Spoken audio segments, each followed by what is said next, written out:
ప్రభునందు ప్రియమైనటువంటి ఈ వీక్షకులకు మన ప్రభు రక్షకుడైన యేసుక్రీస్తు నామంలో మీ అందరికీ వందనాలు తెలియజేసుకుంటున్నాను.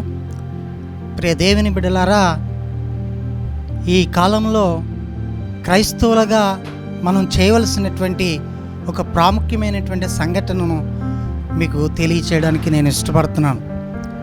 ఎందుకంటే ఈ అంత్య దినములలో ఈ అపాయకరమైనటువంటి పరిస్థితుల్లో మరి మన యొక్క అందరి జీవితాలలో ప్రభువారి కొరకు ప్రకటించే పనివారు కావాలి. సంఘాలలో ఈరోజు మనం చేస్తున్నటువంటి పరిచర్య ఏంటంటే, మనం అనేకులను పనివారిని శిష్యులుగా తయారు చేయగలగాలి. ఎందుకంటే చాలా అవసరం, కోత విస్తారంగా ఉంది, పనివారు కొద్దిగా ఉన్నారు. కనుక ఈ అంత్య దినములలో మనం అనేకమైన శిష్యులను తయారు చేయుటకు మనం సిద్ధపడాలి. మోషే తన జీవితంలో, తన యొక్క పరిచర్యలో తనతో పాటుగా యెహోషువను తయారు చేశాడు.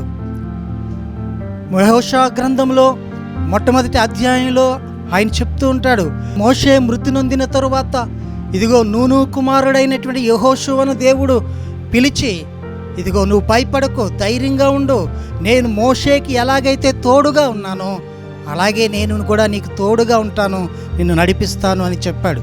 అయితే దానికంటే ముందుగా మోషే యెహోషువను తయారు చేయగలిగాడు.